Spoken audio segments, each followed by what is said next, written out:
Hello, and welcome to the Huxley Speaker Series, Fall 2020. The Huxley Speaker Series is brought to you by Huxley College of the Environment at Western Washington University in Bellingham, Washington. My name is Stefan Freeland, and today it is my pleasure to introduce our guest, Gigi Berardi. Gigi started her academic career with a BA in biology, went on to get an MS and a PhD in resources, policy, and planning from Cornell. She also, however, received an MA in Dance, World Arts and Cultures from UCLA. She's currently a professor and former chair of the Department of Environmental Studies here at Huxley College, where she focuses on community vulnerabilities, agroecology, and food system sustainability. She teaches courses in writing, history and philosophy of science, sustainable agriculture, business and sustainability, arts and science of cheese, and eco-gastronomy. In addition to all that, she also tends a handful of dairy sheep and makes cheese herself. She's recently put out a new book, FoodWISE. It's gotten great reviews, and I believe we'll hear more about that shortly. Please join me in welcoming Gigi Berardi.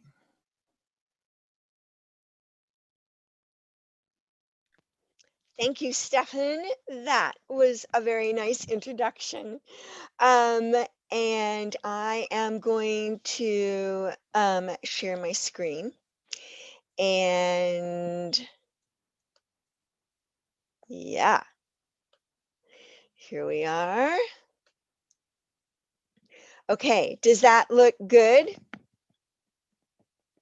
I bet it does. Okay, I'm going to go with it looks good. Okay, so originally we were going to do this in the spring when we were celebrating Huxley's 50th anniversary, and looks like we are continuing to celebrate Huxley's 50th anniversary. And my idea was to talk about my work, but these farm and food studies here at Western, but with acknowledging the origins of such study at the college. And the origins start with Ernst Gayden, a faculty member here. So I know that Stefan is monitoring chat, and actually, Stefan, I don't mind if you interrupt. I know how it goes, but certainly for like points of information, that's completely okay. Got it. Okay, so I mentioned Golden Jubilee, and it is a good time to I believe, reflect on where we've been, where we are, and where we are going, especially in terms of curricula. Here is actually one of the agroecology classes in the field. Mm-hmm. So I started teaching agroecology, and I see a number of people who have taken that course, and some people who have talked to me about taking the course in spring of '97. But the course was developed by the late Ernst Gayden, and he was a mentor. He left a legacy at Huxley, as I am asserting, you can see here. And I have to say that even though some of you may not have heard of him, some of that legacy is manifested in a small grant fund, which you may or may not know about. So I wanted to highlight that today for you. So it's called the Ernst Gayden Human Ecology and Applied Human Ecology Small Grant Fund. And I'm going to talk about it in a second. Huxley actually recruited him. He got a phone call, legend has it. And I believe he was at University of Washington at the time. Thought it sounded like a good idea, this College of the Environment. And he remained a professor at Huxley until 1995. He's semi-retired, but he was usually around. He kept his office. And here you see a picture with Brad Smith, the former dean, and Bill Summers, a faculty member in environmental science who has also passed away. Ernst Gayden passed away in 1998. Okay. We are moving this. He was one of the early developers of this field of human ecology, linking concerns about natural science, natural resources to humans' use of the natural environment, but also cultural and social environment as well.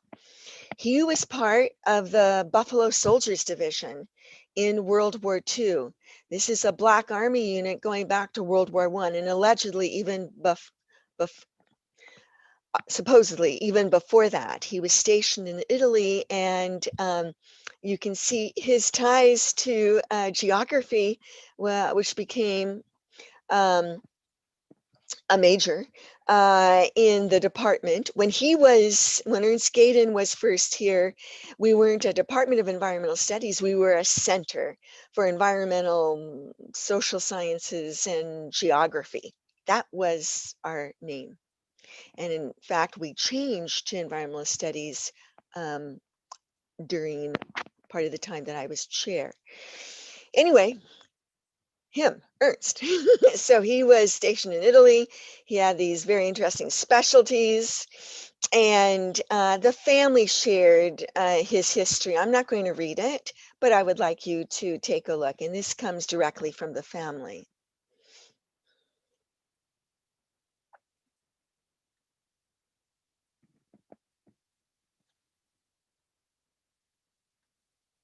His biography. And the idea of biography is so important in humanistic studies. And I see that you're going to have a talk by Nick Stanger, and you will get a good dose of that practice.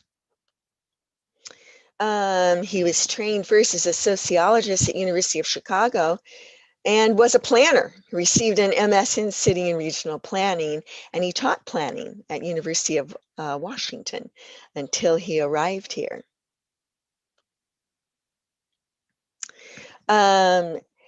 His interest was human ecology, kind of academically speaking. And one of his courses, a planning course, History of the City, I must say he taught with an agricultural food supply point of view.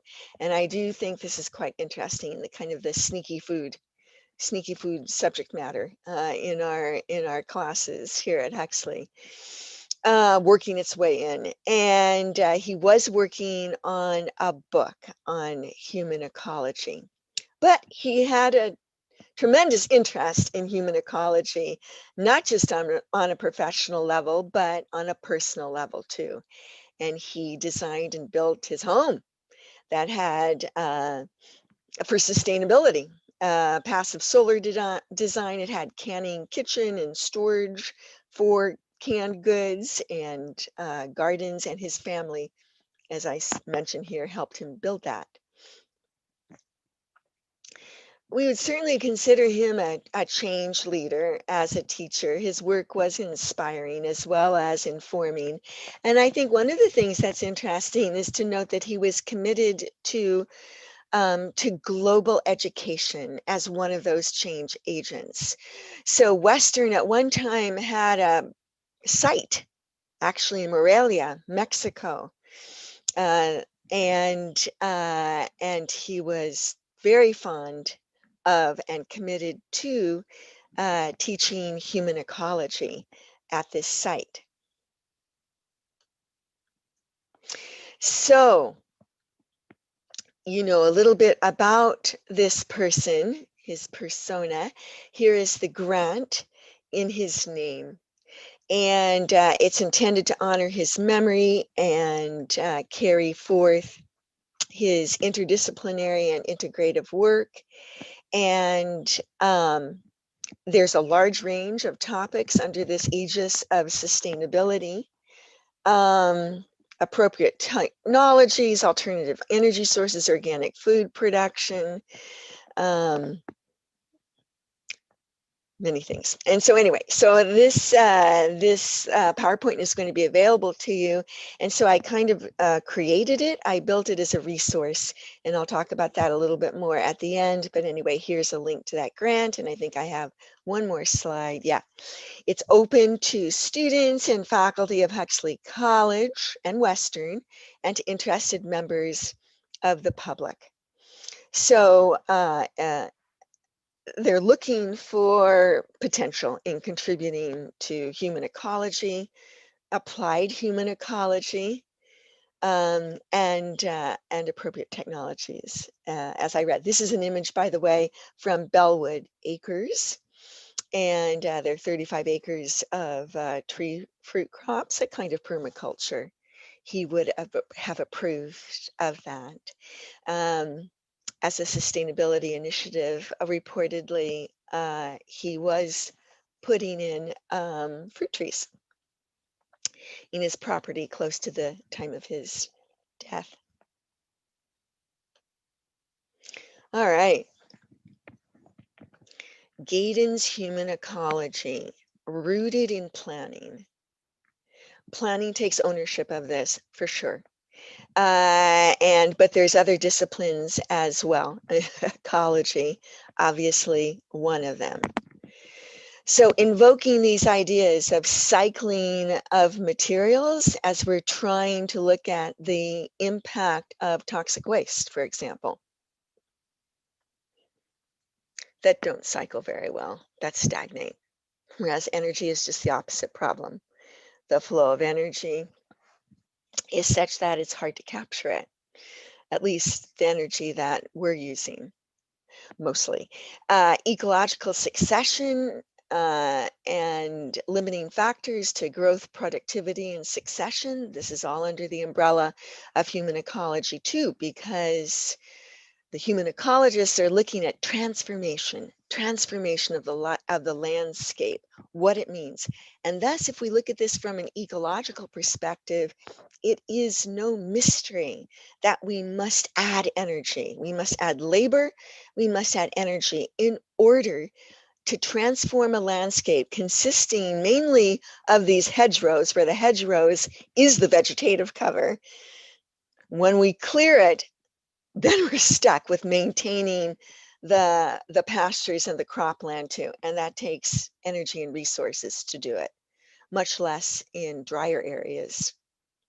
And resilience. We'll talk about resilience a little bit later, but resilience is all about reducing vulnerabilities, or identifying and then hopefully building adaptive capacity to reduce vulnerabilities. These are all things that he was interested in. So as it turns out, we had similar interest in teaching, and he was a big supporter of me, and my work. His interests were very broad and very connective. He tried to make connections between things and between disciplines, and it fit very nicely with my own work in food and community resilience. This image is taken from yet another field trip in the agroecology class to Viva Farms. So human ecology is a thing, and was taught as a class. And I taught it, Jean Myers taught it, Lynn Robbins taught it. It was ENVS 303. And of course, now the core has evolved and iterated to another presentation. And the number's the same, and actually some of the material is the same as well, our 303 and 305. But human ecology was called by other names, and I taught it in other places too. So man in the Earth's environment, a thing, another thing. And if you're looking at the history of environmental studies, geography usually appears. And this was a very popular title for human ecology classes, and I taught it under this title at University of Maryland. But then I taught it under a different title, Introduction to Social Ecology, at UC Irvine. So, but it was really pretty much the same thing. But look at these fields: urban planning, rural sociology, geography, were some of the standard fields 50 years ago for studying the way in which people interact with the environment. So it might be a little hard to define, but it's important. And I would suggest that it does have pretty clear roots in social sciences. So we don't need to have one discipline claim it more than another.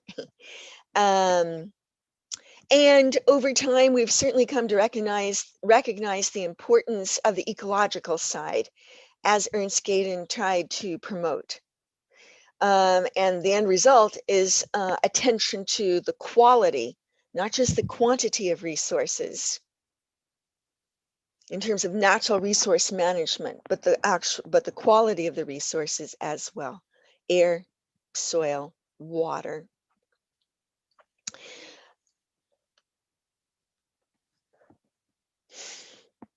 So he was a proponent at looking at the ecology. The course that he taught at the time related to food systems was called at one time environmental problems in agriculture. But he taught a number of courses also around sustainable community development. And an important piece to the work is the integration of science and society. And he himself referred to this as applied human ecology, dealing with the most pressing problems of our time, like climate change, or just, I should say, climate change. Here are students looking at ways in which silage is being managed. So today, agroecology today looks at the triple bottom line concept of sustainability, so economic viability, social acceptability, and at the same time, environmental integrity. Here's a soil sample. We realize now that the biology of the soil is as important, if not more so, than the chemistry. And here's seed saving. And also in the agroecology class today, we look at policy, the important role that policy plays in resilience or not. So those of you at Huxley, this should look familiar, and my colleagues also in the business school. So sustainable over time, low external input, ecologically sound, regenerative and resilient. Almost going beyond sustainability here. These are students at a sustainable spirulina farm. So agroecology is about experience. And so small scale agriculture, these are my sheep, and applying mulch in the Ernst Gardens, and this is the cheese class, and here we are trying to understand identification of wetlands, but also a little bit on classification and categorization. But there's more. I would say agroecology is about ecology with a capital E, and that ecology includes people. And so it is about underlying racism, racialized structures, and unheard and heard voices, and climate change connection to both of those, and voting with a fork. Why we're moving way beyond that, and to food sovereignty, and getting into questions about what's happening on our own campus. Labor emerges as one of the biggest vulnerabilities. Coronavirus, of course, is not the great equalizer, it's the great revealer of inequity. And this has never been made more clear than looking at labor and what's happening in the supply chain for food production systems. This class, by the way, is my class in Mexico, where we look at, I've got a few things down here, but food systems in particular. Again, the idea is that experience is so important. It's wisdom creating such experience. Here, by the way, is Terry Kempton. for those of you who know her from Fairhaven and from Huxley. So a major issue is labor. This has become very, very clear. It's exploited Huxley College students working for free, undervalued labor, unpaid labor on my friends' organic farms. It's farm workers from Honduras working in raspberry fields in Whatcom County. And it's all of it. It's all of it. And so what we are understanding is that food just can't be produced. There's like no way. And on any kind of scale without exploitation. And so you can see that I'm working on this on this idea, and it is institutionalized the complete vulnerability of labor, which is incredibly self-serving, in the Agricultural Adjustment Act in the 1930s, which ended up basically racializing agriculture, and it's very, very difficult to move beyond that today. Very difficult. But there's workarounds, and so community is working on the workarounds. This is from my book FoodWISE, and so I just highlight here work whatever it says because I can't really read it. But anyway, in constant fear of illness, unemployment, or deportation hardly spells resilience. Eliminating 20% of our farm workers, which is what legal only workers translates into, means billions of dollars of losses. And what is that about in terms of the impact on the scale of agriculture, the structure of agriculture? It's the smaller farms that any FoodWISE consumer needs to keep alive. So what to do with all this? Well, I teach and I write. I teach and I write. So here I am. I am with students and we are making cheese and teaching, not necessarily writing, right there. This is actually the agroecology class, not the cheese class. So the crux of much of my work in recent years, past year and a half, has been FoodWISE, and it reflects my interest in resilience of food systems and also personal responsibilities for making good choices about food. So it is just won a silver medal. And what is interesting about the book is the endorsements. And my goal was to write a work. You can tell that I feel passionately about a number of issues related to diversity, equity, and inclusion, but how to write in a way that people would want to read and people would want to listen. And so I try and write in a way where there is something for everybody. And I won't say it's getting to the table, to the same table. I will not be that big-headed, but I will say that I do feel it's really important that we somehow find a way to speak and to listen to people who don't agree with us. And so this is evidenced by the endorsements, which is large-scale farmers and also, organic watchdog nonprofits, are talking about what in the book was useful. Originally, it was a book for students trying to get at ideas around beliefs, fierce food beliefs that we hold so closely. Meat, no meat. Bread, no bread. And see in black and white. And that's in there. That is in there for sure. But it's not just an expose on beliefs, nor is it a memoir completely. And it's a different book, but it's also a published book. I actually started this in 2012 and 2013, but that was a different book.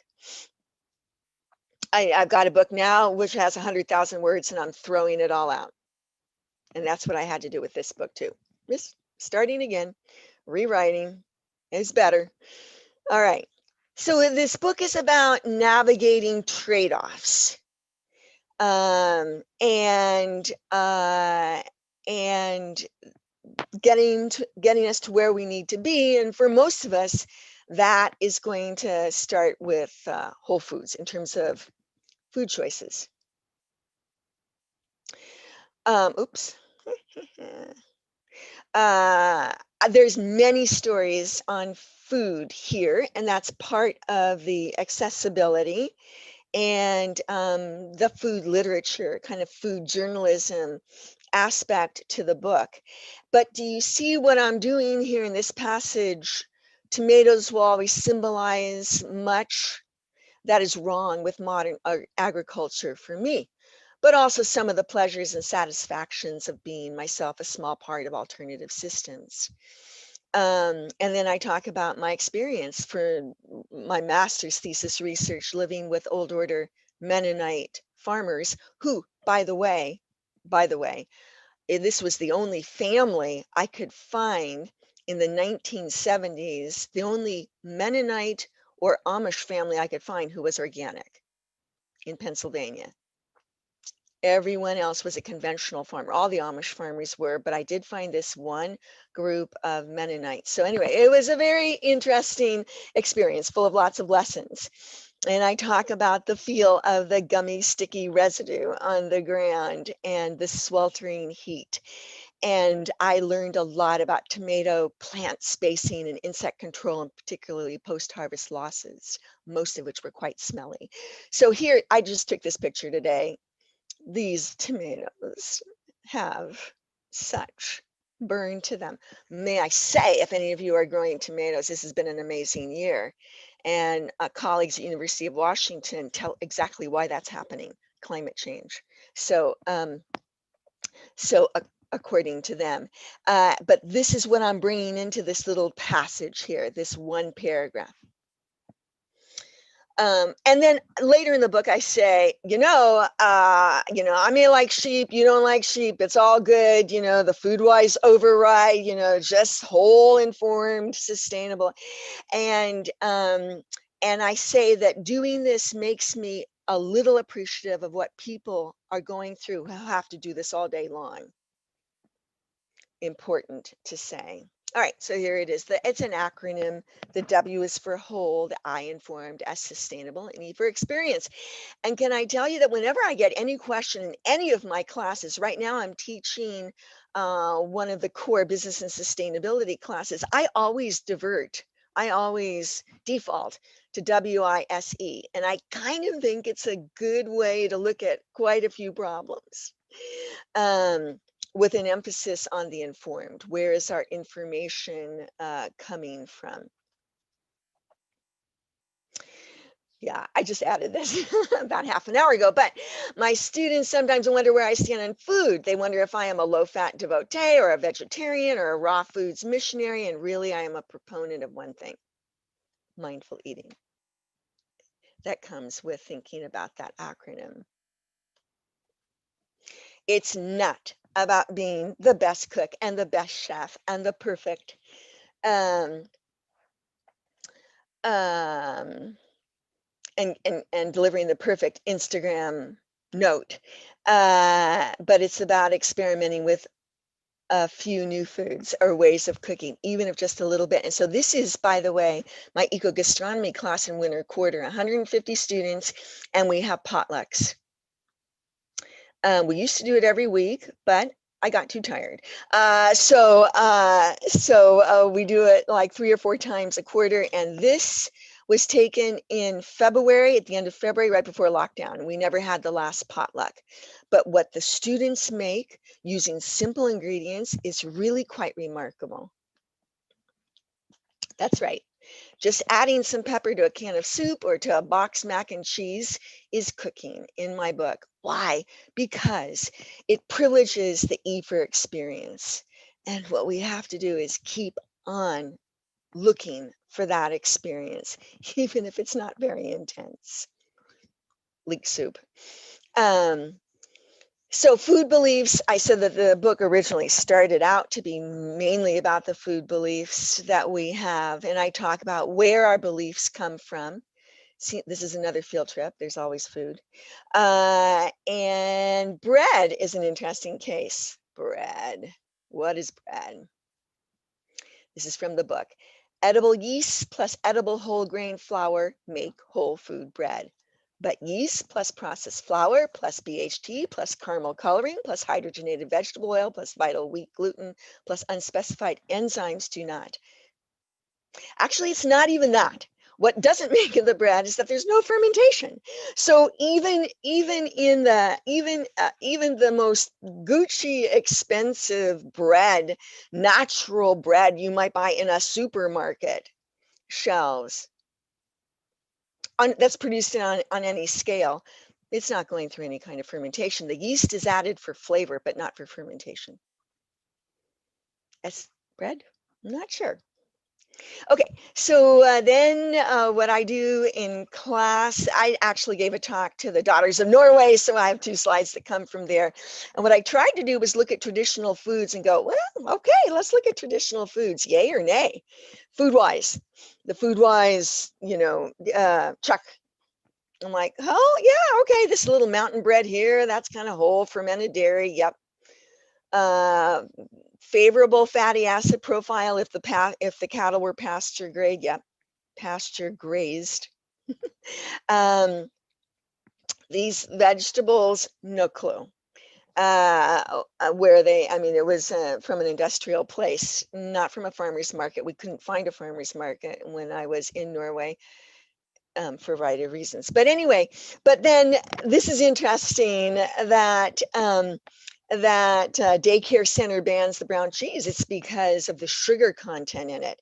And so in terms of food, I know the write-up for the class talked about how I was going to talk about diets and food and all that, but it just didn't seem to fit so well with trying to kind of look at Ernst Gayden's work. We're mostly on the production side of things, but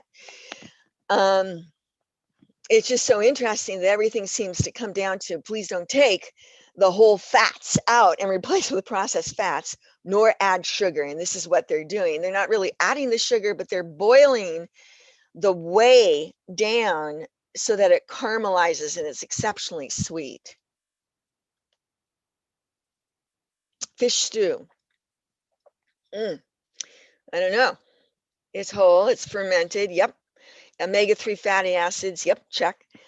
But I don't know, we start getting into sustainable fisheries, and I could barely write that section of the book.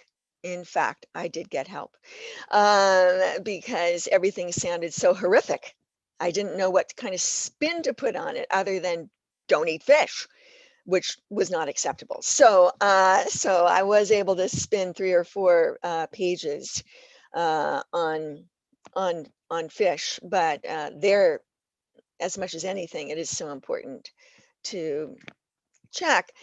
The state of the world's fisheries is not good. And I try not to make too many generalizations, really, but that's like a no problem generalization. Okay, invitation. I developed a canvas for your families, students, and so that they could see what remote education is like for you a little bit. And it includes cheese making. And I think that's still open. If you're interested, you would be interested, or alums in the audience. So it's still there. And then I'm going to be doing an event, which will be fun on December 10th. I've done a lot of virtual events since lockdown on FoodWISE. But anyway, I'm going to be interviewed by Chef Christy Fox. So that should be wild. And Christy and her partner own Evolve Chocolate and Cafe. We're making a film. I was just recording voiceovers today. I'm also doing nightly vlogs. I started when we went into lockdown, and I'm up to 220 vlogs. I vlog every night. I read a little paragraph from FoodWISE, and then I riff on the top news stories. My favorite things to riff on have to do with food in coronavirus, which is a much larger topic than we can cover now, coronavirus times, and the university, whether the university that would be ours as well as other universities is really acting wisely during the coronavirus pandemic. So if you would like to know how I feel about that, you could look that up. Otherwise, I would like to say that we've traveled quite a bit here, and I want to thank you for being patient. I wanted to get through the slides just to see if we had questions, to allow time for questions. I will say that that's the end of the presentation, but I've highlighted excerpts from FoodWISE, and actually I ran out of time today when Stefan called me on the cell phone and said cease and desist. So I have page numbers here, and also this is from pages 141, 142. What is it? That's my FoodWISE, really. And then I have excerpts. So if you want an excerpt on climate change, ag history, 1, ag history 2, this is fascinating material. And you can imagine the challenge of writing a book on food and farming and agriculture and people of all times, of all people, of all nations, of all kind of looking for universal themes that would not seem opaque, preachy. And so I got away with a lot by 250 hidden footnotes, which Xander, oh my gosh, so much for spell check. Get rid of that. Anyway, which Xander Albertson, one of our fine teachers at Huxley College, helped me with. And also shout out to Terry Kempton, who got me in touch basically with the publisher for this book. Okay, that is 5:06, and I can stop share. Yeah. Thank you, Gigi. Great. Yeah, cool. A couple of, first of all, there's a couple of comments from one of Ernst Gayden's former students who mentioned two things. One, that Ernst and Gil Peterson were would team teach the early planning specialization classes, and that Ernie was the long range planner, and Gil was the short range planner, and they never agreed on anything. And then secondarily, she mentioned that Ernie taught that we at Huxley work on the edge between human and natural systems. So I think that legacy carries on as well. A couple of questions coming in, and I encourage more via the chat or the Q&A. People can still chime in. We have a few minutes. One is that the food in the US today seems heavily subsidized, and some of it unhealthy. And do you have thoughts on how we change the subsidy system to support small farmers and better food? There's about 6 ways to answer that. One is it's less subsidized than it was. Okay. Oh, gosh. So that's an amazing question.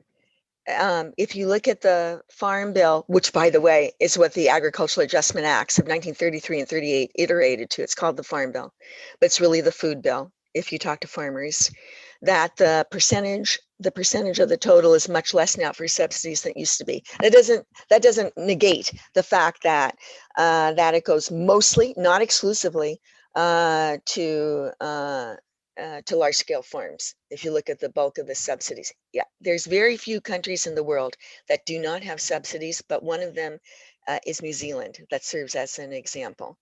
And yeah, you get a much different structure of agriculture. What I suggest in the book, and it's actually in the PowerPoint if you've got access to it, but I won't take time to go back to that now because it'll waste time from the questions.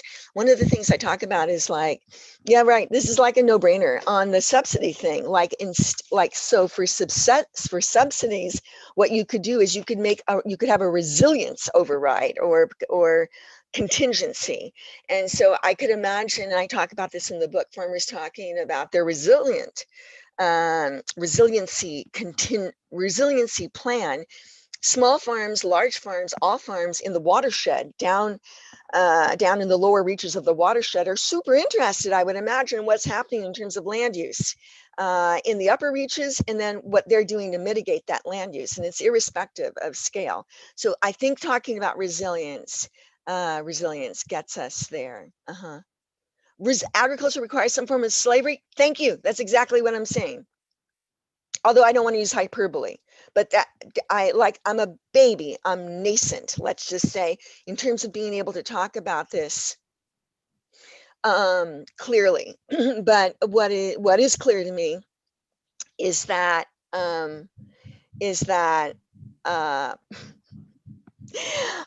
it's primal. There's a primacy involved in food production, and I just had guest lectures today in my business and sustainability class. Brad Edmondson, who wrote Ice Cream Social: The Story of Ben and Jerry's, and it's very clear that that agriculture is built on undervalued labor at best. Right. And for the rest of the listeners, Gigi jumped one of the questions in there that was a comment on one can argue that agriculture requires some form of slavery. That's what I'm talking about. Yeah, Yeah. exactly. Thank you for addressing that. The There's answer is another question yes. came in saying, have you done any work with the Opportunity Council and or the East Whatcom Regional Resource Center in terms of food and farm studies more locally? No. Great opportunities then. Absolutely. Absolutely. Yeah. I mean, indirectly, I would say, yeah. I mean, but it's been mostly indirectly, but like I'm saying, in terms of looking at labor as a limiting factor, I would imagine now, uh, anyway, there's going to be more opportunities there. Yeah. Anonymous attendee. How big is your farm? About 3/4 of an acre of cleared pasture, although here it's about, yeah, half an acre of cleared pasture, and it's sheep, not goats, and they don't produce well, and they produce, a quart or 2 quarts or a cup, depending on where they are in their lactation. And sheep cheese is very different from all other cheeses, sheep milk, because it's so high in fat, so it can be frozen. And so I make a manchego kind of cheese. Thank you. And you're referencing gardens that Huxley College has, is that right? Well, no. So I'm talking about like where I'm at for the sheep. They're asking, what I'm seeing is a question here about sheep, how much they're Yes. producing. And Yeah. I was segueing that. Do we still have Huxley Gardens out back? Do you still do classes Yes. out Oh there? yeah. Yep. Oh yeah. No, we do. We do. I was just applying mulch myself a couple of weeks ago out there. Sorry. Yes. Yes. So there are And opportunities for students to get their hands dirty. there are opportunities, and in the past we have, talking about connecting, there in the past we have worked very closely with Fairhaven College, and so producing food for the food bank, for example, sharing coordinators. Yeah. Great. Someone asked why you wrote the FoodWise book, and was it a solo or did you have or collaborative effort? Mhm. I wrote it originally because I thought that we needed something to kind of examine food beliefs. Where are food beliefs coming from? Kind of food psychology. Also, there's such interesting work in food psychology. And I've worked with students around food all my life, and the questions are always, many of the questions are typically very similar. And so it's obviously a process that we go through in terms of choices. And remember, FoodWISE is not a book on food. It's a book on food choices. That's very, so the subtitle is A Whole Systems Guide to Sustainable and Delicious Food Choices. And also I do not use the word healthy. I really avoid healthy foods and healthy fats. I use whole. And I think the word health appears twice, and that's because of the health halo related to food beliefs. that we put around certain foods. If a food is good, then more is better, that kind of thing. That's part of food beliefs. And so I wanted to like take that apart and just like, where's that coming from? And where does that get you? And who wins and who loses? Who are the winners and who are the losers of that? And also to take an unpopular stand, which is, I enjoy, we really are more alike than not. And in terms of the way in which we metabolize sugar, yeah, it's true. Disease notwithstanding. And so, and processed fats, not sure. So anyway, so I wanted to explore that. So that was all about food choices, and it was so long. But if you read the acknowledgments, I acknowledge a lot of people. And when I was on sabbatical, I was able to go to Kenya. My partner has worked in Kenya for 25 years, on and off. And so we returned to Kenya when I had the sabbatical in Switzerland, and our children did too. And I did have a book editor, and she flaked out on me. And this was in January of this year, actually. And I freaked out. And so everyone took a chapter.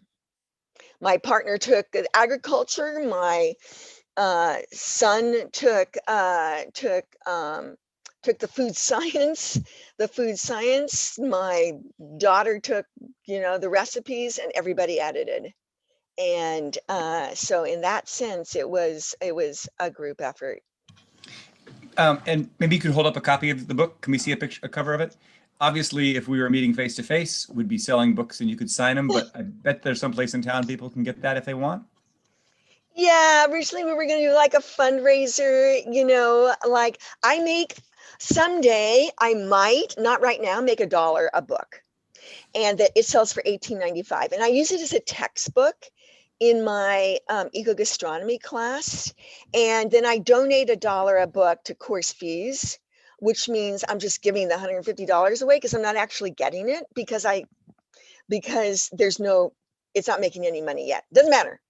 But anyway, but I can't, if we were together, I'd be selling these and donating for the regular price, donating $11 to Huxley scholarships or something, but we can't do that. But I think when we do the event on December 10th, I'm going to sign book plates, and the book plates are super cool from my publisher. And I had an indie publisher, North Atlantic Books, but I had one of the big fives as a distributor. It's Penguin Random House.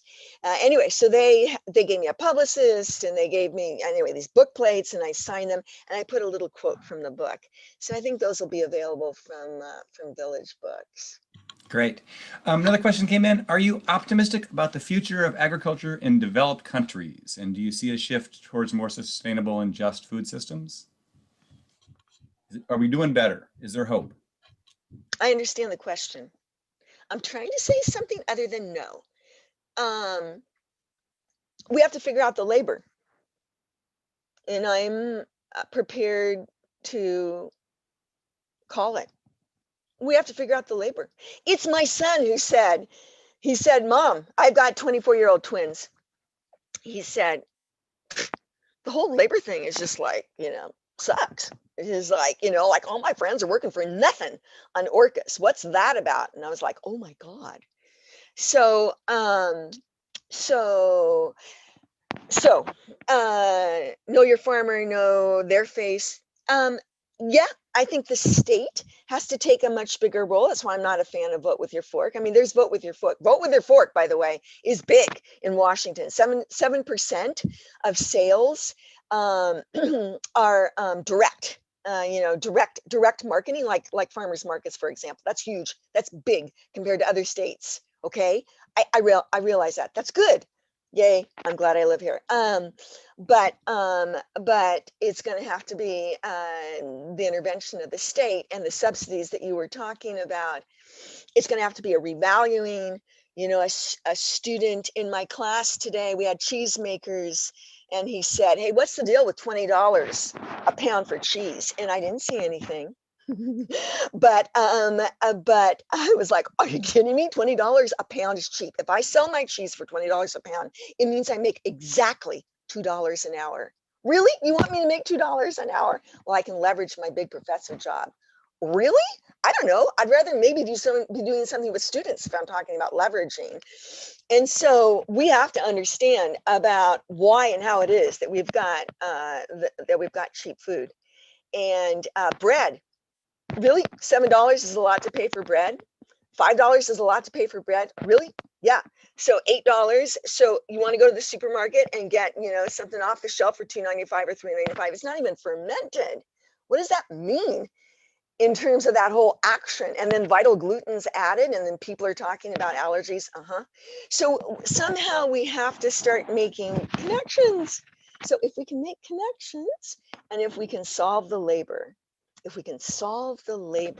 issue, some, and I think I've got a handle on it by talking about the history, how it started in terms of, the L-shaped block of states in the 1930s where slaves were kept.